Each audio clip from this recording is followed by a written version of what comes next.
Today I'd like to dive a little deeper on a lore topic we've already discussed. We covered the Sylvari race as a whole, but we never mentioned the oldest, most respected members among them, the Firstborn. As the oldest, most experienced Sylvari, the rest of the race looks up to them. Now before we get started, I will just say some of them have a bit more backstory than others, but regardless, I'm not gonna deep dive the life story of every character. That would take too long, and it would actually drop some pretty big spoilers, so we're not doing that. The Firstborn are the 12 oldest Sylvari, and like the name suggests, they were the first to be born. The Pale Tree has its 4 cycles throughout the day, and the Firstborn emerged from the Pale Tree equally throughout the cycles. All of the Firstborn are wise, and they act as mentors to the rest of the race, but 4 in particular have the title of Luminary. The Luminaries are in charge of maintaining Sylvari society and guiding the race as a whole. You can sort of think of them as the Sylvari governors. So let's introduce the Firstborn, shall we? In no particular order. Alphabetically. Oh, and a fair warning, some of them have traditional Irish and Welsh names, so I apologize if I butcher any of these. First is Aif. She awakened during the cycle of dawn and is a luminary. She's described as a diplomat and a very skilled archer. She's very well traveled. She travels all over the world, especially to major cities, so she can meet with other races on behalf of her people. Next is Kath. Now, I'm sure you all know Kath by now. She's a very prominent character in the story. She awakened during the cycle of night. She's a member of Destiny's Edge,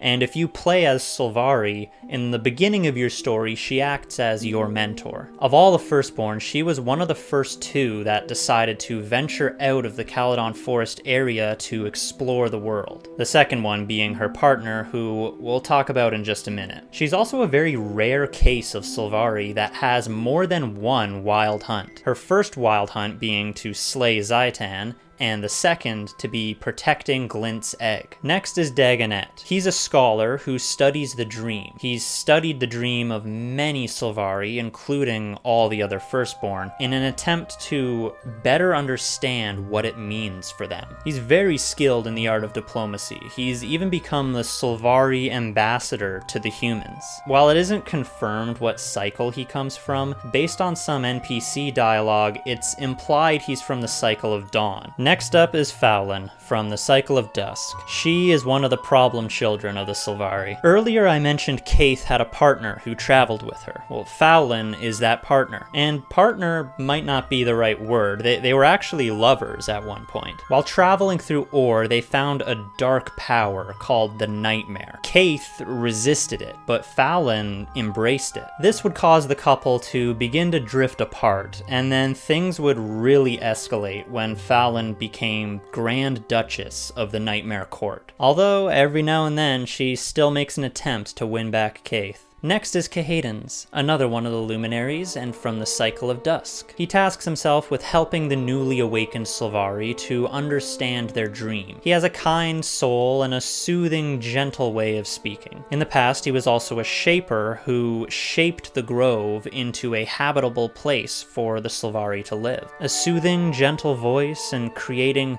lush, beautiful landscapes reminds me of someone. Malamedes, another luminary, and from the Cycle of Night. He's a philosopher, astronomer, and mathematician. He brought mathematics to his race and taught them all how to use it. He was the first Sylvari to encounter another race, and it was the Azura, who quickly decided to imprison him and run experimental tests on him. After he escaped, he was horribly disfigured and withered. Now, the Azura claim not to have known he was sentient, but that's debatable, because they did the same kidnap and experiment scheme years later with the Secondborn. Next is Niam, a luminary and a Cycle of Noon Sylvari. She's a very bold and strong warrior. Her wild hunt was to establish defenses for the grove and protect the Pale Tree. To do this, she founded a company of warriors known as the Wardens. The Wardens act as the guards and protectors of the Sylvari, and they pretty much fulfill Niam's wild hunt with their service. Next, we have Riyanak. He's often remembered as the first Sylvari to die, most likely from the Cycle of noon, he was a very strong and outgoing warrior. He had no fear of death, but being a very early Sylvari, he probably didn't have a concept of fear and death.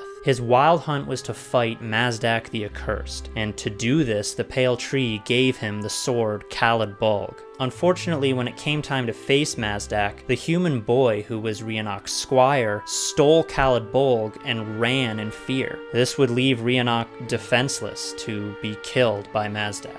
Now we have Trehern from the Cycle of Dusk. If you've completed the main story, you probably know him very well. He was actually the first Sylvari to awaken, and his wild hunt is to cleanse the corruption of Ur. He spent a long time traveling through Ur, learning about it, and for a long time, him and Kath were the only two beings to ever see Zhaitan and live to tell the tale. Trehern is probably the most well-known and respected Firstborn, not just among the Sylvari, but the other races too. He's even gone out of his way to establish deep connections with the Orders of Tyria, which will come in handy when it comes time to forming the Pact. Finally, we have Wynn from the Cycle of Night. Now, it's a little difficult to talk about Wynn without dropping some major spoilers, so I'll be brief. While in the dream, Wynn learned about the origins of the Sylvari, specifically a terrible secret that the Pale Tree urged her to keep because it could cause chaos among the Sylvari if it got out. She would follow the centaur tribes of Maguma to learn more about Ventari, but eventually she'd be confronted by two other Firstborn, and she'd be forced to reveal the secret to one of them. And that's it. That's all of them. Now, those of you who know how to count may have noticed that's only 10, and at the beginning, I said there was 12, didn't I? The lore recognizes the existence of 12 Firstborn, but there's only ever been 10 who are known to the players and are present in-game.